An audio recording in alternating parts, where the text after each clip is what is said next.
Hello students, welcome back once again. आज हम इस वीडियो में class 12 physics chapter first electric charge and field के कुछ मोस्ट इंपोर्टेंट क्वेश्चंस को देखेंगे। इन क्वेश्चंस के बिना आपका बोर्ड एग्जाम में किसी भी कीमत पर काम चलने वाला नहीं है। ध्यान रहे, आपको कंप्लीट फिजिक्स पढ़ना है, कंप्लीट फिजिक्स तैयार करनी है, लेकिन इन क्वेश्चन को स्पेशल प्रायोरिटी देना है, बिकॉज बार बार कह रहा हूं कि इनके बिना काम नहीं चलेगा आपके बोर्ड एग्जाम में। तो एक चीज याद रखना कि कुछ स्टूडेंट डायरेक्ट क्वेश्चन का स्क्रीनशॉट लेकर के वीडियो खत्म कर देंगे, लेकिन मैं आपसे एक छोटी सी रिक्वेस्ट करूंगा, इसको रिक्वेस्ट समझना कि आप इस वीडियो को कंप्लीट देखें। आप इस वीडियो को कंप्लीट देखें, क्योंकि मैं आपको उसमें बताऊंगा कि क्या गलतियां स्टूडेंट कर देते हैं प्रिपरेशन में, किन पॉइंट्स को छोड़ देते हैं और आपको वो चीज नहीं करनी है। ठीक है ना? तो इस वीडियो को कंप्लीट देखें, और इसके साथ साथ अगर आप चाहते हैं कि आपको और भी वीडियोस मिलें, और भी इस तरह की वीडियोस मिलें, तो इन वीडियोस को अपने फ्रेंड्स के साथ जरूर शेयर करना। व्हाट्सएप पर लिंक कॉपी करना वीडियो की और व्हाट्सएप पर शेयर कर देना।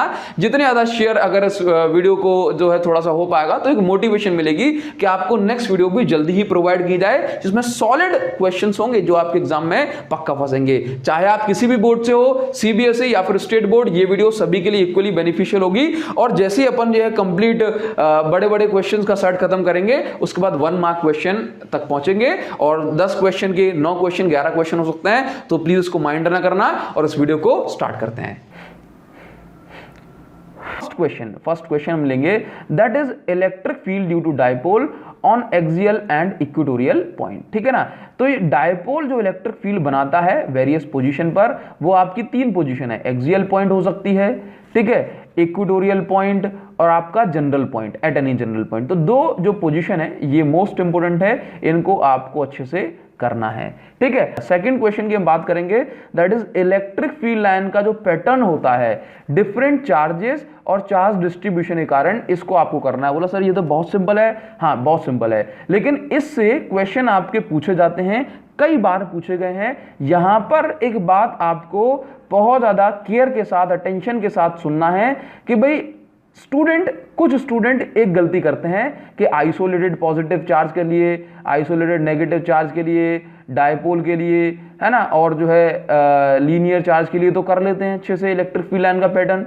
ठीक है, लेकिन प्रॉब्लम क्या होती है, गलती कहां करते हैं? गलती करते हैं कि कुछ पैटर्न प्रैक्टिस नहीं कर पाते अपनी बुक्स में से। जैसे कि एग्जाम में सिर्फ ये नहीं पूछा जाएगा कि पॉजिटिव चार्ज के लिए इलेक्ट्रिक फील्ड लाइन कैसे, आपसे क्वेश्चन ये भी बनता है कि कंडक्टर के लिए ये इलेक्ट्रिक फील्ड लाइन बता दी, है ना, ये आपको 3 ऑप्शन दे दिए, पूछा जाएगा कि भाई ये कौन सी लाइन सही है ना।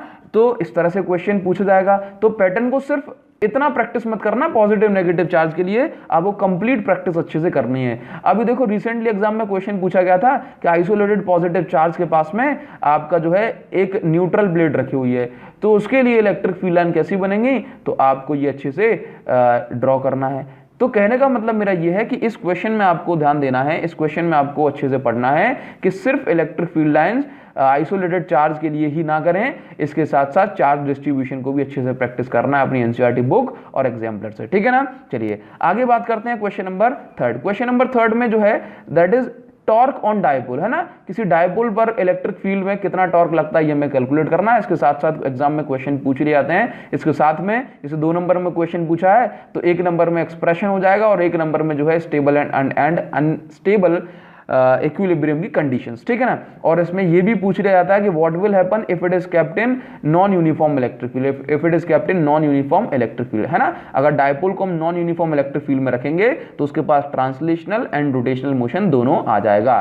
ठीक है, तो ये क्वेश्चन इंपॉर्टेंट है, और यहां पर जरूरी सुनने वाली बात है वो ये है कि सिर्फ एक्सप्रेशन, सिर्फ डेरिवेशन को ही करके ना छोड़ें, इसके साथ साथ जो रीजनिंग है वो जरूर करें, है ना। हर लेक्चर में हमने इसको बहुत अच्छे से कवर किया हुआ है। चलिए इसके बाद बात करते हैं 4th क्वेश्चन। 4th क्वेश्चन में जो है ये दोनों क्वेश्चन वर्क डन और potential energy stored in a dipole, ये दोनों क्वेश्चन सेम हैं। इन दोनों क्वेश्चन में कुछ भी चेंज नहीं है, बस हम वर्क डन जब निकालते हैं तो लिमिट को θ1 से θ2 पुट करते हैं, θ1 से θ2, और पोटेंशियल एनर्जी जब हम निकालते हैं तो लिमिट π/2 से लेकर के θ तक रखी जाती है इंटीग्रेशन करते समय, बाकी सब कुछ ठीक है। ठीक है ना? तो ये दोनों क्वेश्चन सेम है, बस लिमिट्स का हमें ध्यान रखना है। चलिए 5th क्वेश्चन पे आते हैं। ये 5th क्वेश्चन बड़ा ही सिंपल है, लेकिन मैं आपको बता दूं कि पिछले 20 सालों में कम से कम 5-7 बार ये क्वेश्चन, बल्कि उससे ज्यादा पूछा गया है। ठीक है ना, सीबीएसई में, और बाकी स्टेट बोर्ड में भी ये भर भर के क्वेश्चन पूछा जाता है। तो इलेक्ट्रिक फ्लक्स की यूनिट, इलेक्ट्रिक फ्लक्स क्या है और इसकी यूनिट विद प्रॉपर डायग्राम आपको बना के चलनी है, ठीक है ना। इसके साथ साथ प्रूव करना है गॉस थ्योरम को, गॉस थ्योरम को प्रूव करना है, दैट इज हम फाई ई अपॉन क्यू जो है आपका क्यू अपॉन एप्सिलॉन नॉट, इसको अपन को प्रूव करके रखना है, ठीक है। अच्छा, तो फिफ्थ क्वेश्चन की हम बात करेंगे, इलेक्ट्रिक फ्लक्स और गॉस थ्योरम, ये करना है, मोस्ट इंपोर्टेंट क्वेश्चन है। और मैं आप सभी स्टूडेंट से कहना चाहूंगा कि Gauss theorem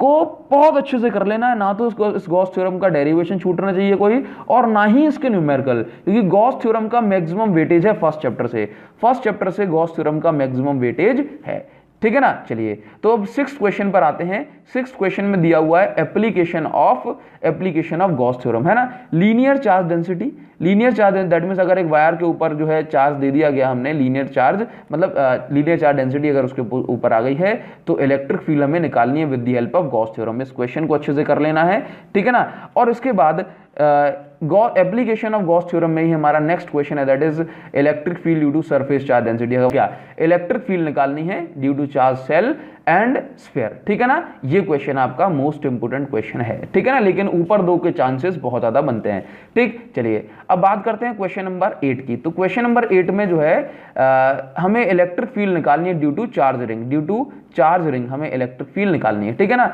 on its axis. चलिए, अगर बात करें न्यूमेरिकल की, तो न्यूमेरिकल वैसे तो काफी सारे इंपोर्टेंट हैं, लेकिन मैं आपको बता दूं कि ये क्वेश्चन नंबर 9 को जो है आपको एनसीईआरटी एग्जाम्पल में दिया हुआ है, आपको अच्छे से करना है। और इसके साथ साथ आपको क्वेश्चन नंबर 10 जो है एग्जाम्पल, ये गॉस थ्योरम का है और ये क्वांटाइजेशन ऑफ चार्ज का, ठीक है ना। तो गॉस थ्योरम के न्यूमेरिकल्स को अच्छे से प्रैक्टिस करें, मैंने आपको डिस्क्रिप्शन में लिंक दे दी है। मैं आपको गारंटी के साथ कहता हूं कि न्यूमेरिकल छोड़ो, आप एक भी क्वेश्चन नहीं आपके एग्जाम में मिस करेंगे। आप अच्छे से प्रैक्टिस करें, लेक्चर वगैरह देखते रहें, तो ये क्वेश्चन आपको अच्छे से करना है। और इसके साथ साथ एक क्वेश्चन और आपने अपनी एनसीईआरटी में देखा होगा, इस क्वेश्चन को जरूर करें। ये आपका सेम क्वेश्चन है ना, ये आपका सेम क्वेश्चन है, ये वाला क्वेश्चन और ये वाला क्वेश्चन आपको अपनी एनसीईआरटी बुक में मिल जाएगा।